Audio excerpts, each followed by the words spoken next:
Hello and welcome to my channel. Today we are going to practice basic capital letters in Faux Calligraphy. Before starting the video, let's recall some basic concepts of Faux Calligraphy.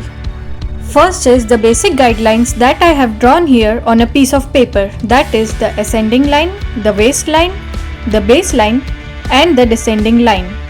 Also, there are slant lines or angle lines that decides the angle of our letter, and this angle should be evenly maintained throughout the word or sentence. Next fundamental is the basic strokes, that is the upstrokes and the downstrokes. While going from bottom to top, that is an upstroke, the line should always be thin, and while going from top to bottom, that is a downstroke, the lines should always be thick. There are 8 basic strokes that you need to learn in order to practice calligraphy.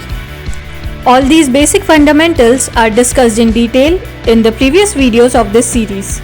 I would recommend you to go through the previous videos before starting this one. Now let's jump to the video and start practicing basic capital letters in Faux Calligraphy. To practice the letters here, I am using a fine liner. You can either use a fine liner, a marker, sketch pen or even a pencil if you are a beginner.